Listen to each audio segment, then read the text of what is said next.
Okay, I am live, it seems. I'm not sure if I did this right, because I made like a preview of this live thing that I want to do. And you can say hello in the chat. Let me know if you can hear me.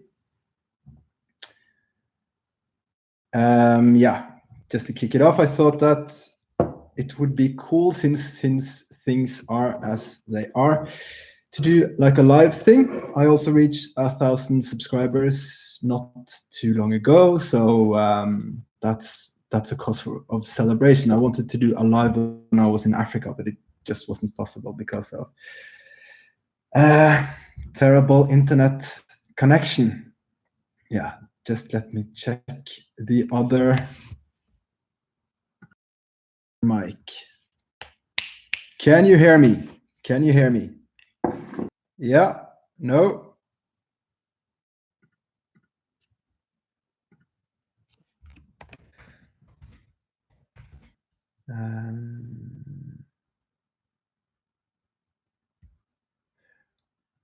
So obviously I need to check on this setup. Okay, Craig is here. He can hear me. Hello, Craig. How are you?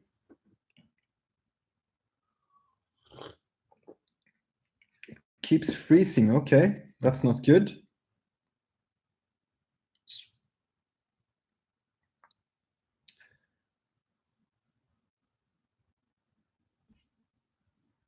Craig says I am. That's good. That's good. Yeah, I'm good.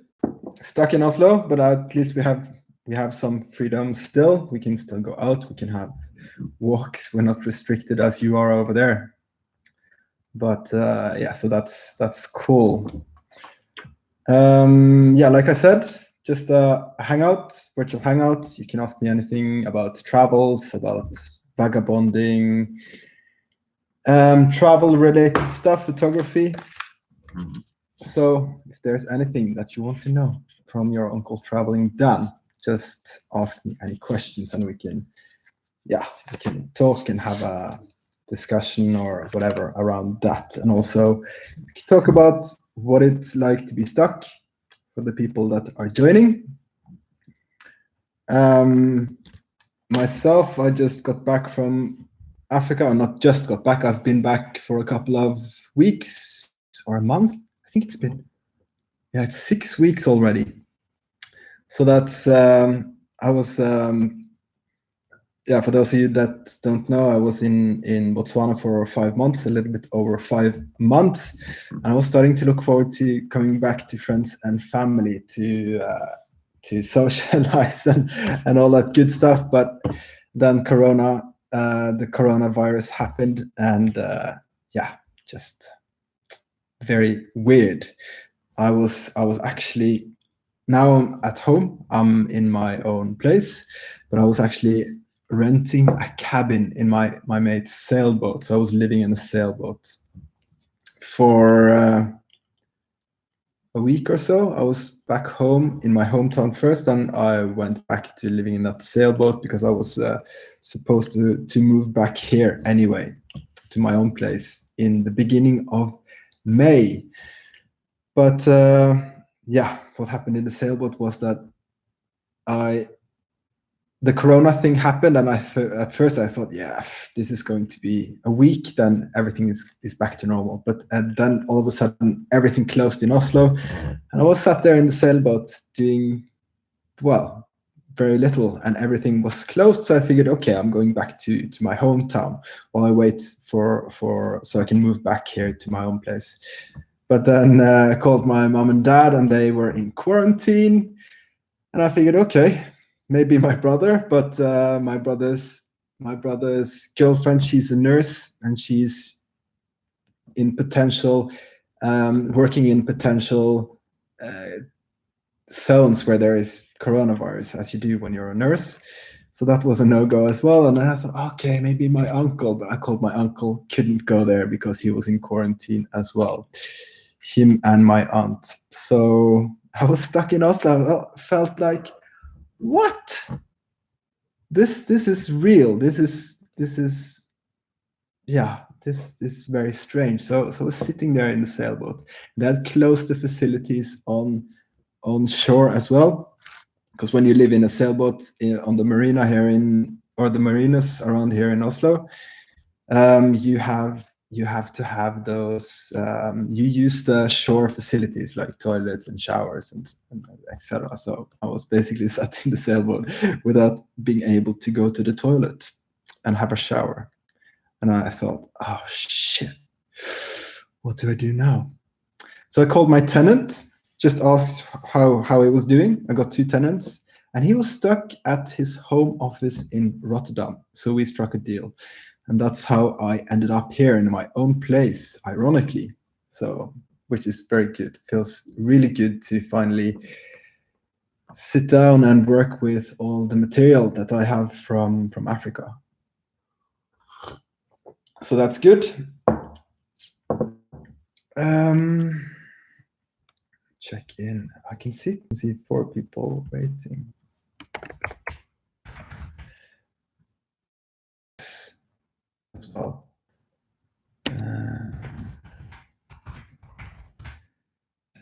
And that I couldn't figure out how to start this live in the other in the scheduled live thing.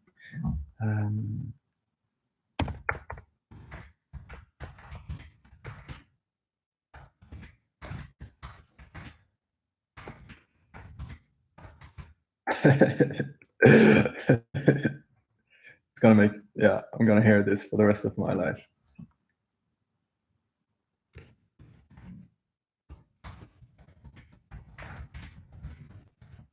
Okay, let's see. You suck, yeah. Well, thank you, Craig. Appreciate it. Cheers with my tea.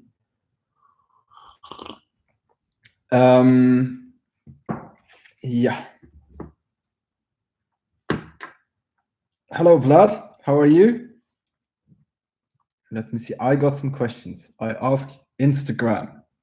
That has very little. Yeah, there's nobody on Instagram anymore. It feels like. But I have some questions from Instagram. And Annabelle from Mexico asks the best thing from my last trip to Africa. And that was, I think that was when the first time I had a lion in camp. When I was there with 2 friends that I met in central Kalahari, of all places. I was in central Kalahari for a week by myself. I didn't expect to find anybody there at all, but I met Silvan and Samira, 2 other travelers. I think I saw Samira. So after Kalahari, I went to another national park called Halahadi. Not many people go there, especially on the Botswana. You don't see all the typical game there, like you don't see elephants, you don't see animals that are very water dependent because it's so dry. So a lot of people that does self-drive, they go there. And we met again in a secret place. No, it's not that secret. It's called Mabua Sehube on the Botswana side. That is, I think it's 100 kilometers from the nearest village. And we had a nice campsite there, and I had a few beers, some wine, and sitting around the fire. It was dark, and as I sometimes do when I have my torch, I just light around the campsite to see if there's anything there. First time I did it, nothing. And the second time, after drinking some more beer, I just flashed and I saw straight into the face of a big male lion that he had just come into camp. And it's amazing. They are super silent. That was a grown. I think that was the biggest male lion I saw on the entire trip, and I saw 108 individual lions there in my 5 months there. Let me see. I think I have a picture of, because I've never seen a person so quickly on top of the roof of the car. So I saw that. Samira was even closer to the lion with her back to the lion. When I lit it with the torch, I think everybody it happened so quickly, and the lion just went down on all fours and growled at us, and all of a sudden we were on top of that roof. But I think we measured that lion was just 4 or 5 meters away from us, and he had just come in to drink, but because there was a tap from a borehole, as they sometimes put out in remote areas or campsites in remote areas. There was also man-made water hole there. You can't tell that it's man-made because they hide hoses and pipes and everything, but it's man-made from a water hole. So when they have tough drafts, the animals can still come and drink. So it's nicely maintained, even though it's very wild. Yeah, but that lion incident, that is I think my favorite. And can you imagine that cat of 220 kilos coming in silent like that? Just amazing. Let me see if I can find a picture so I can show you. Yeah, that very lion, he came into camp. Yeah, there he is, drinking at the tap. So that was sick. Just amazing. That's why I love Africa. This was my 8th year going to Africa. Yeah. And just tops itself every year. Yeah, here we go. So that's this picture right here. It's the lion, and there's our fire. So that was pretty cool. All right. Let me see. Have any questions about travel or vagabonding or photography or anything like that? Just let me know. And I can check my Instagram if I have some more questions, I think.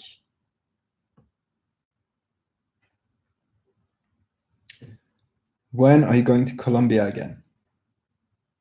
Jessica asks from Colombia. Things has to get back to normal before I can travel. That's weird. Sitting here, stuck. Like, I don't mind sitting here having some downtime, but when you lose that ability to travel because of something like a virus or a pandemic, that's weird. That's really weird. All right. Is there anything else? Yeah, this is from a fellow photographer in Iran. I met you in front of Shah Mosque in Esfahan. Do you remember me? Yes, I remember you. Peggy Pix. Yeah. Yeah, it has certainly been a crazy year.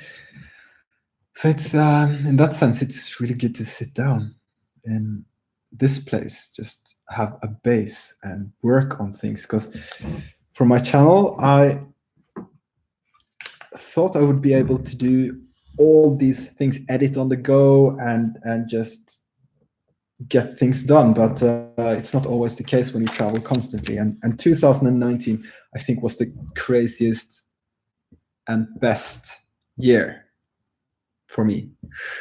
With first, I rented an office space at Views. It's a film production company, and that was a very good idea. Being in the same environment as other creatives, to have that creative energy around you, which is really good. That was also where I had my first collaboration with Craig. I think Craig is here now.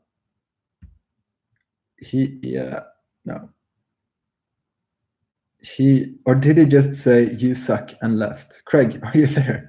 Anyway, that's where me and Craig had our first collaboration with we did 2 photo shoots, 2 different models at the Views office, which was really cool. And then we did collaboration with my friend Emil Mek. He's a UFC fighter. That was awesome. That was fantastic.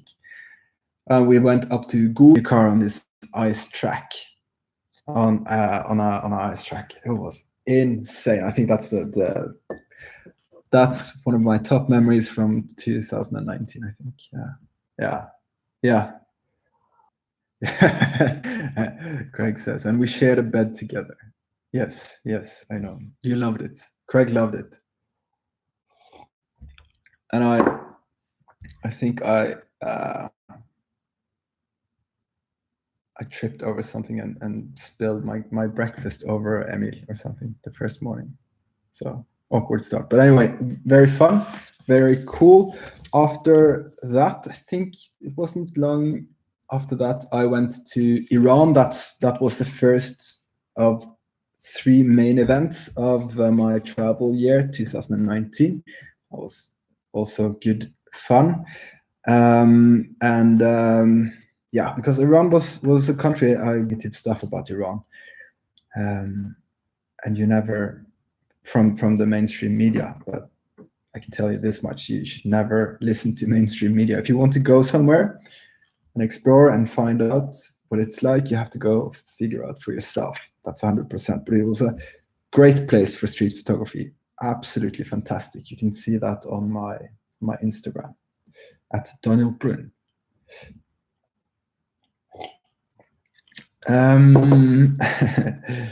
Let's see here now. No. So then after Iran, I went to, where did I go? I went to Minsk, Belarus, of all places. That's how I do it when I travel, when I do one of these projects that I want to do. I just zoom in all the way, like I focus on that. And beers when I collaborate with Craig.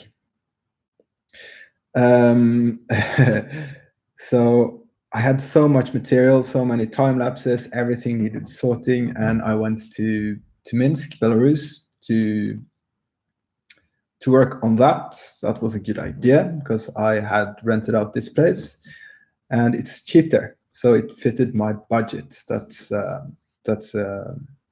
something I have to.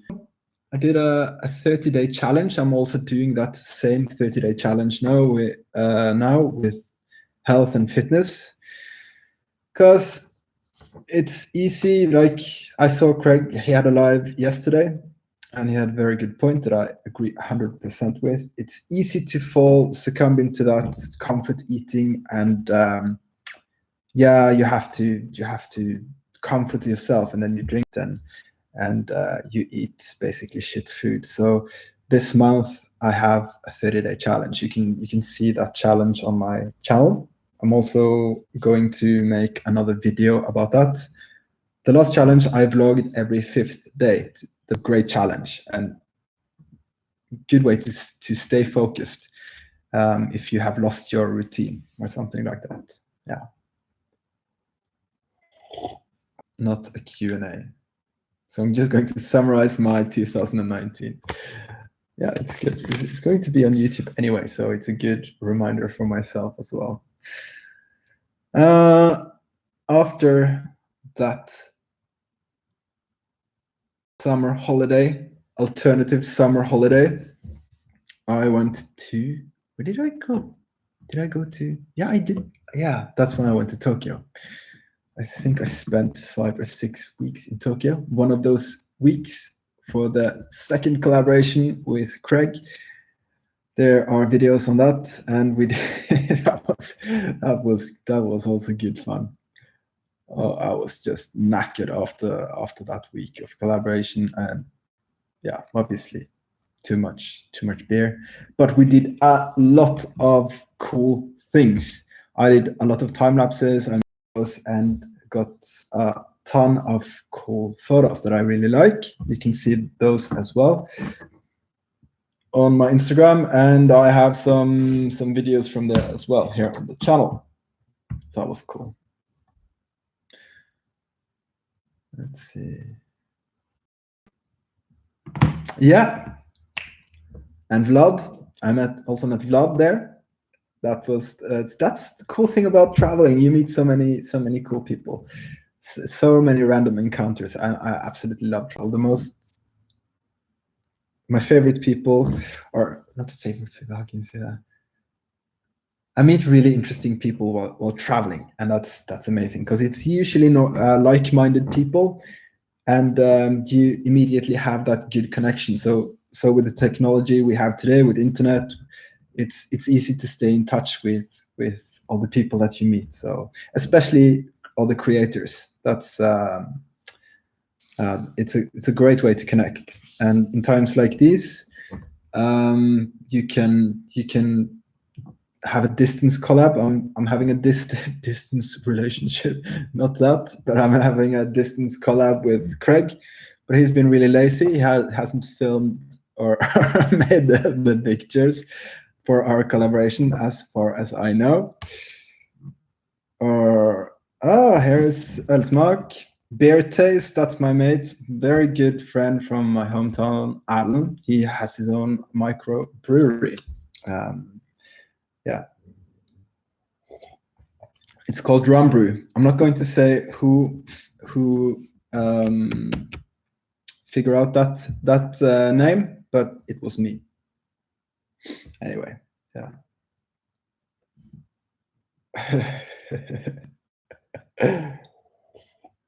Yeah, there you go. Alan says then I was the guy that made up the name. Yeah, happy. From a train. I was sat in a train. How about we come from Drum Island? Why not just call it Drum Brew? Yeah, that's a great idea. So that was fantastic.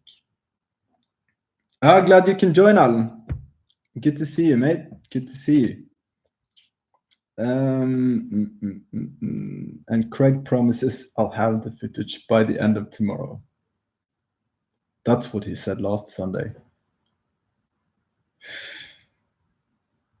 If I miss Africa, Alan asks. Oh yeah, I've been thinking a lot about that because I would rather be in Africa in times like this, like out in the bush. But there you go. I just got back and then had 1 week without Corona, and then Corona struck, and now I'm here. But it's good. I need time to sit down and work on all the things that I have as well. So there you go. Let me see. Yeah, so that was. I'm just going to continue on this 2019 travel year for Daniel Bryn.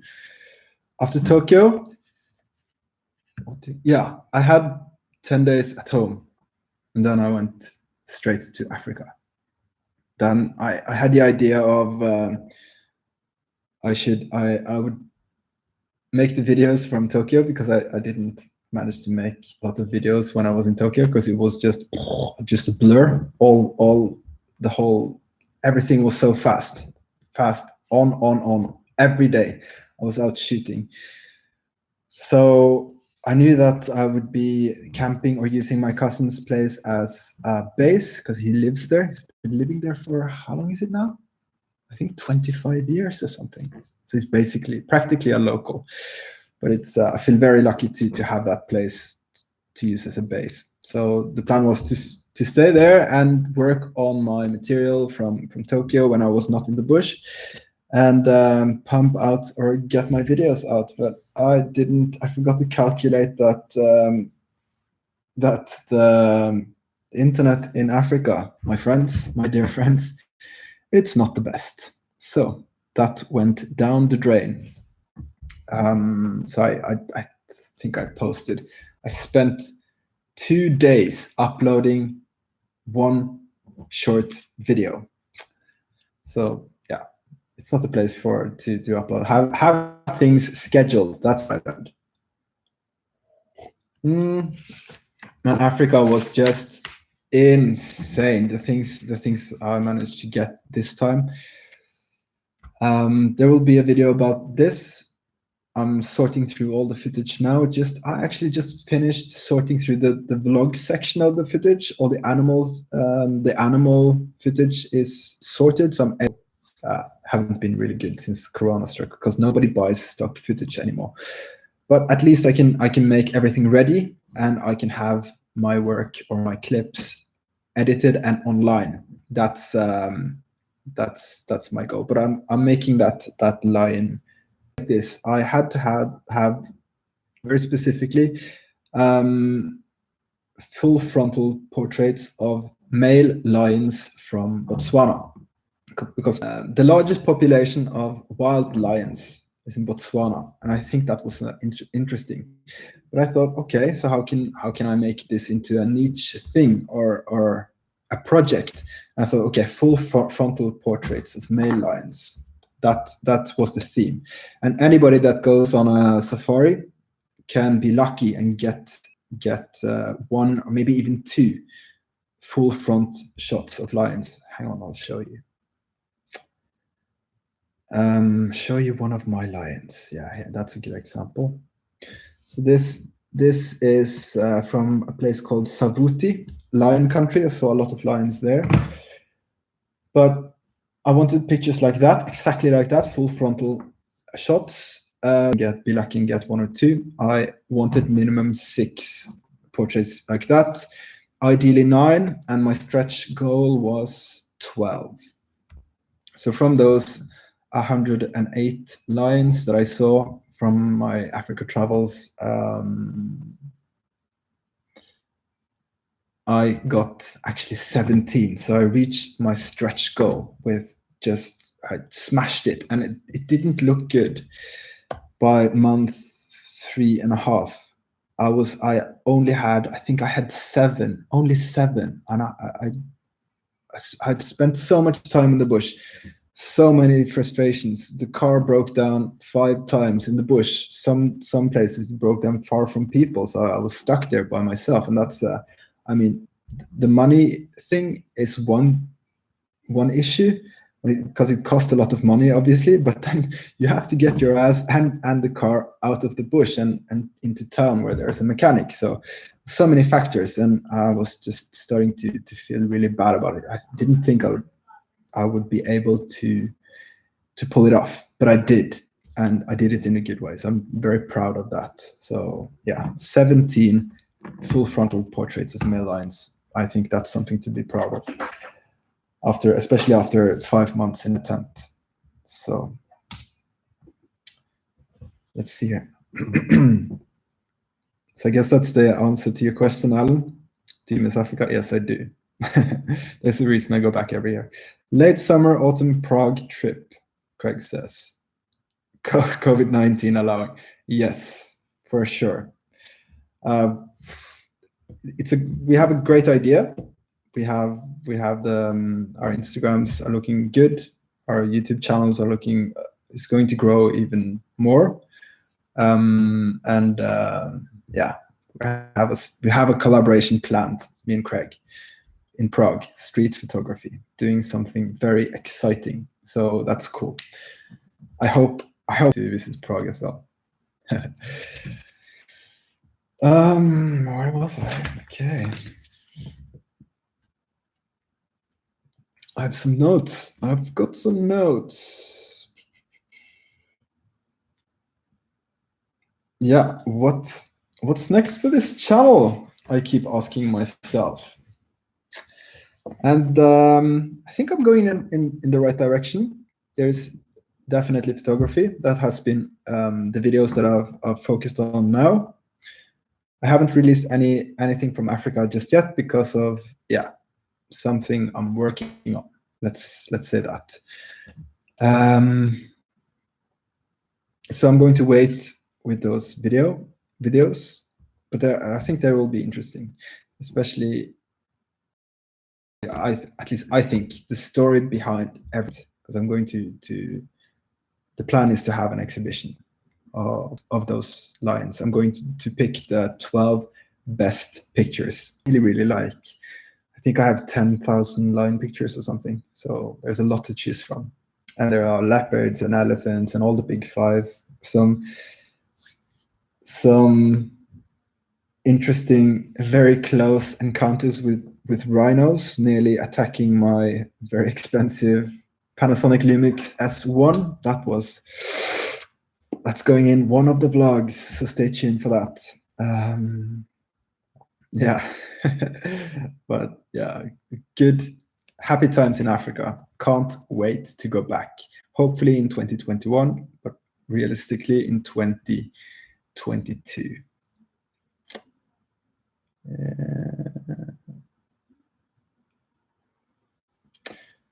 Virginia asks, "Hi, which ISOs do you prefer to stay around in low light situations when using Fujifilm?" Oh, unfortunately, I had to sell my Fujifilm. I had to choose one camera, so I went with the Panasonic Lumix S1 because that's where I shoot my time lapses as well. But I really do miss the Fujifilm X-T30. It's an amazing camera. I think I'm going to get myself one later at some point. But low light situations, well, for night Fujifilm, I push it to 3200, 6400 max, and it also depends on what glass I'm using. But the 56 f1.2, I had no trouble using 6400. It's a great piece of kit, that Fujifilm X-T30, especially combined with 56 f1.2. I'm sure Craig will agree on that. We both have made videos on both the Fujifilm X-T30 and that lens. So it's yeah, it's a great camera. Miss it, really do. PM is here. PM, that's AM's brother. But I've never went to. So thanks for sharing your experience from my Iran trip. You're welcome. Lovely country. I recommend you to go there. It is, I think Iran is the friendliest place I have ever visited. And very friendly to my budget, I guess you can say, because it cost me for the whole trip, flights included, for 1 month, everything cost less than $1,000. And that's pretty good. I was doing like the touristy things. I was going on tours out in the desert and on top of mountains. I went Hormuz Island, I think, in the south, in the Persian Gulf, for just tropical heat, and it was lovely. And the friendliest people, best food, everything is so good, especially for street photography. I mean, you can't go wrong if you're into street photography and go to Iran. Yeah. Andre Spinal asks, "Did you sell your XF lenses too?" Yes, I did. I had to. So everything Fuji related, I sold. I only have my GH5, Panasonic GH5 for vlogging. That was also the camera I used for my line portrait projects, because gear these days, it doesn't really matter. I mean, almost every camera you pick up from the camera store is a great camera. It is about you being out there in the field and knowing how to use it. It will produce stunning images. Yeah, so I guess I could have just made do with the GH5, but I like to have two cameras, so I can do two time lapses at the same time, for example, and had the 100 to 400 millimeter on a micro four thirds camera system. This is for the Panasonic. They aren't out yet, like the big zoom lenses that I need, and I can't afford them either because they are very, very expensive. And it is just so much to carry. Those big zoom lenses are like big and heavy, and it's much more versatile with that small setup of the GH5 and that 100 to 400.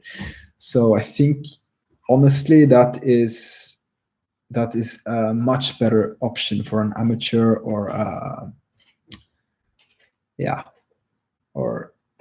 if you want to do a photo project like that, you can easily do it with the GH5, no problem.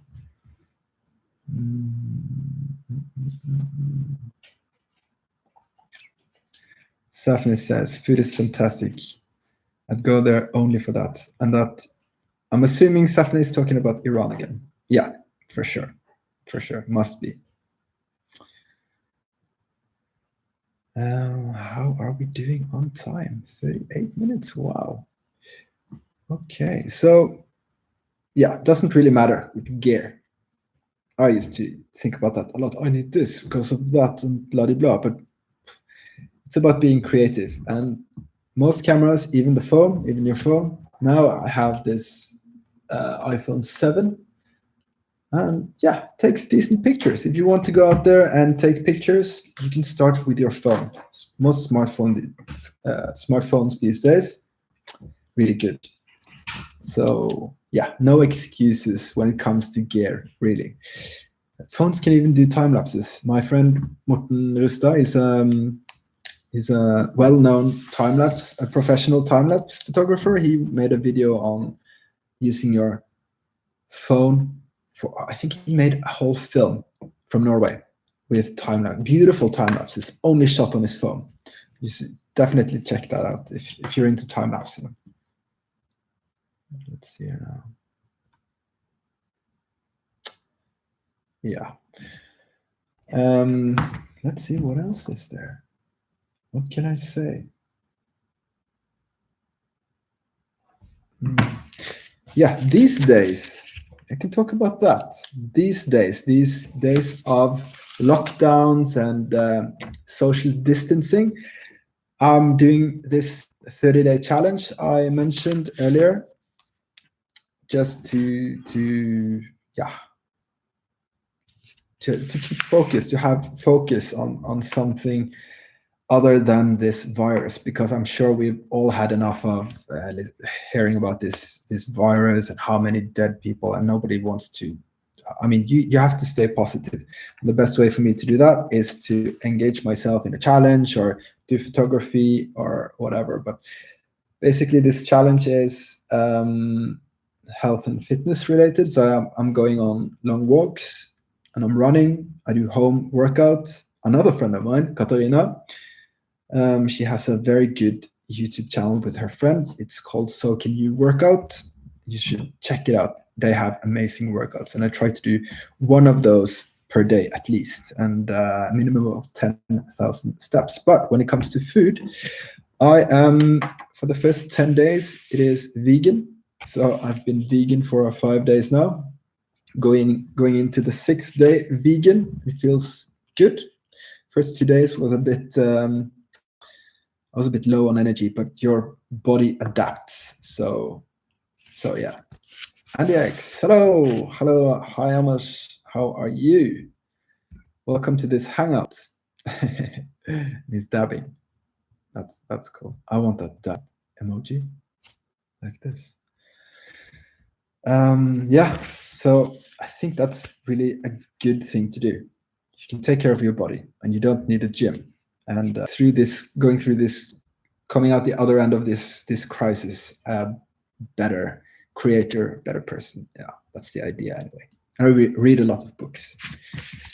I also go out and shoot a lot of street photography. So I'm testing a new concept now with this 1 hour real street photography videos that Craig, he told me about them. He wanted to try, and I wanted to give it a go myself. So I thought, okay, I'm going to do it. It was a great excuse to get myself out there, as well as to create for YouTube and to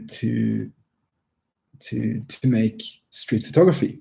Because if you want to get better at something, you have to do it consistently, and you have to do it a lot. Yeah.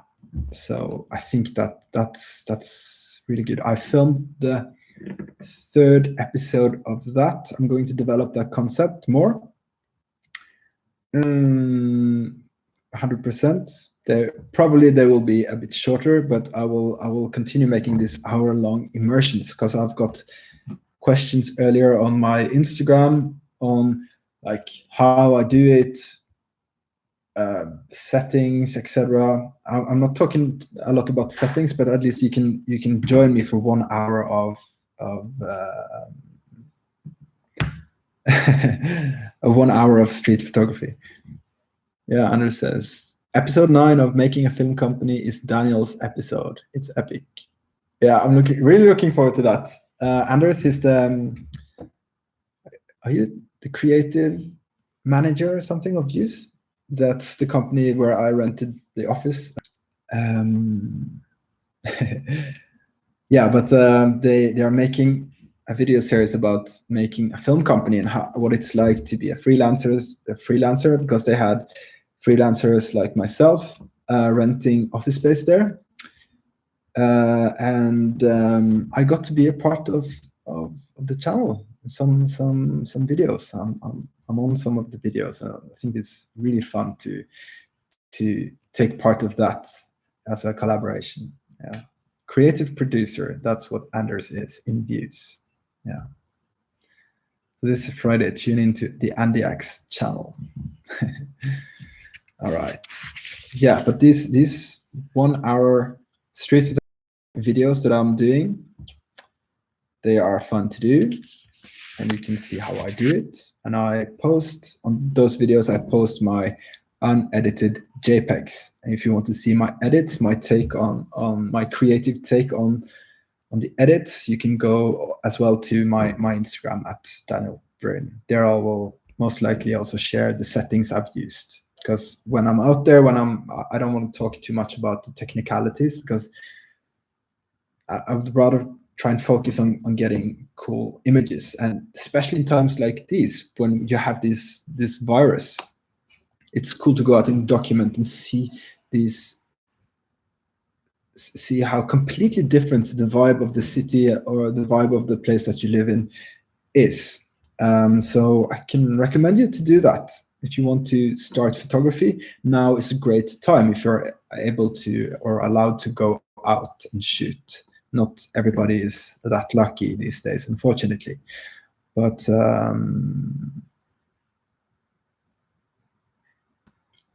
yeah.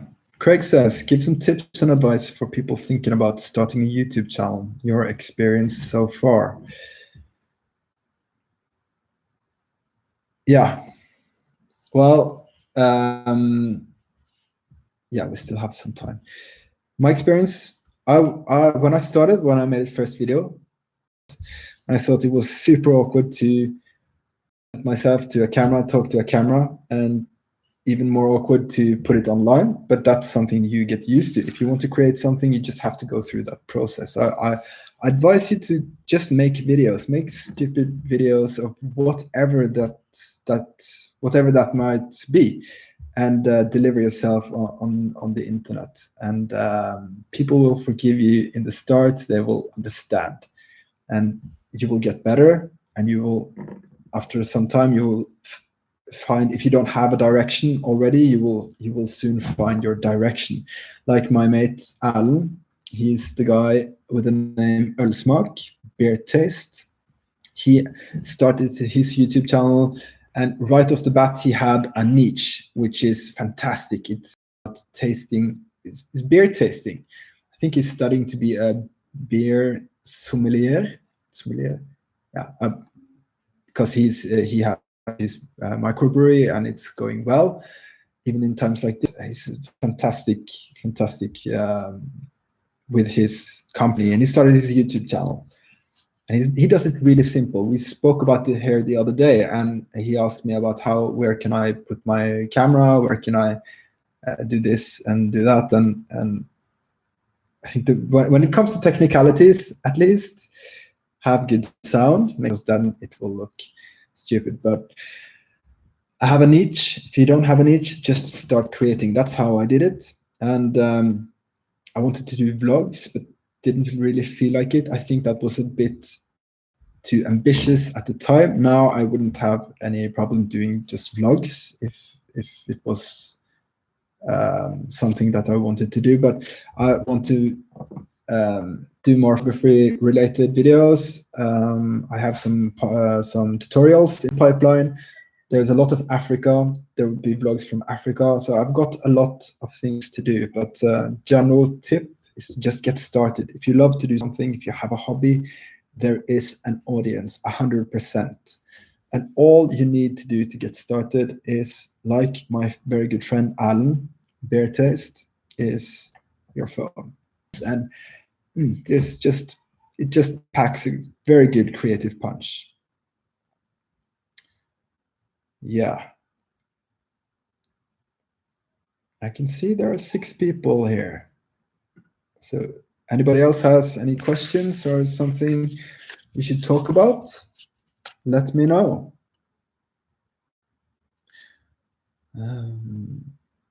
I also tried to set, I have this light rigged up here because now it's really dark. So next time I go live, I will probably do it while there's still some ambient light outside, because now it's very dark.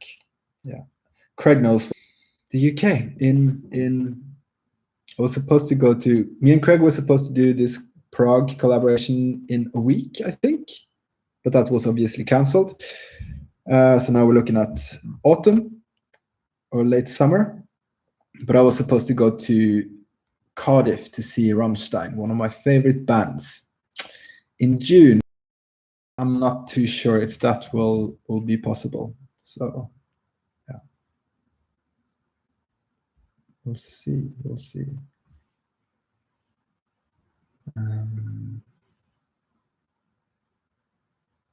Any other tips on YouTube?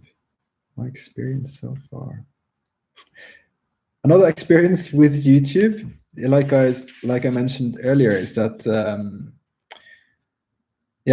trying to do, when you teach yourself a new skill like editing video and you want to do it really crisp, like fast cuts, nice music, all that stuff, takes a lot of time. So when you are on the go constantly, like I was in 2019 and 18 and most of 17, it was a bit too much. I think I was a bit too ambitious, and then it was too much. It was overwhelming, so I kind of shut down a bit and just, no, I'm not going to do this anymore.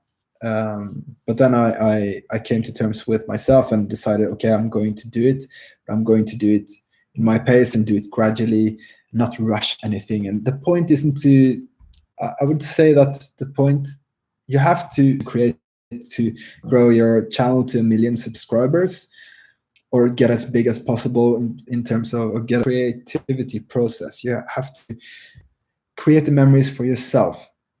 That's what I do. I look at my previous videos, and some of them I really like them. I really like going back and see, oh yeah, I did that. When I was in Tokyo with Craig, or when I went to Africa in 2017, I have some videos of that. And it's amazing how much you forget until you start vlogging about it, and you can go back and, oh yeah, I remember that. That's awesome. So when you have that mindset that you create for yourself, it's really good. And that's in my opinion, it's a right way to do it. So what I do now, the ideas I have, those are the ideas that I really want to do. So I think there's a saying that if it's not a hell yes, it's a no. And for me, those ideas I have now, they can be challenging and difficult in terms of technicalities like editing and all that, but they are hell yes, I'm going to do them. So that's I think that's really important.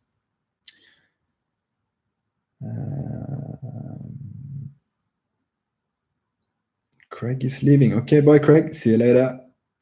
You melt. You're a melt.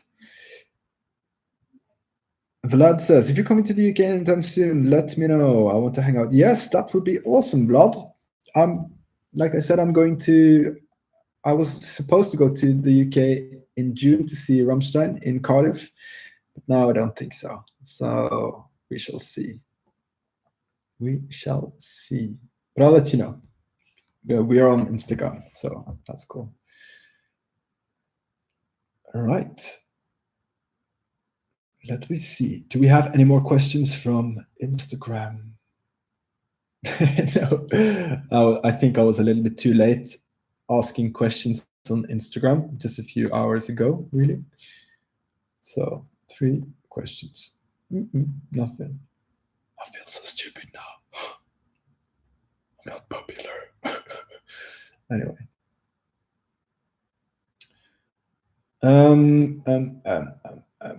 Yeah, but cool. I think we are getting close to 1 hour.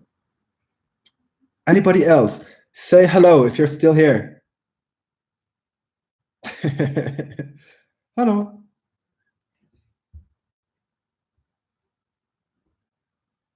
Okay, I guess, yeah. Let me check my notes. Do I have anything else that I want to say?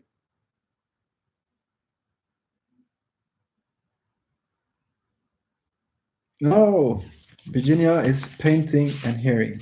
Okay, Virginia, what are you painting? That sounds very creative. Now I want to know. Now I'm really curious, honestly. And I have 4 minutes to figure it out.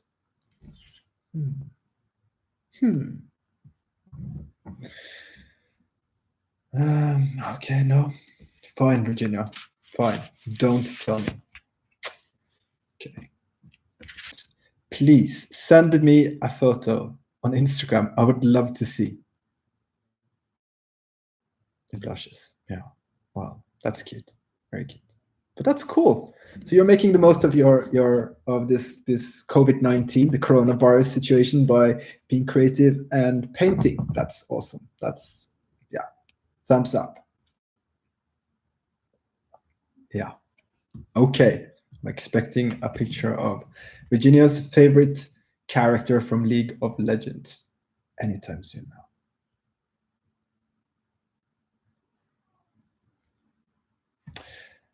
But okay, guys, I think that's it. I don't have anything else to say, really. And yeah, thanks for tuning in. And I hope to see you in the next video that is coming out on Wednesday. So until then, I shall say bye-bye.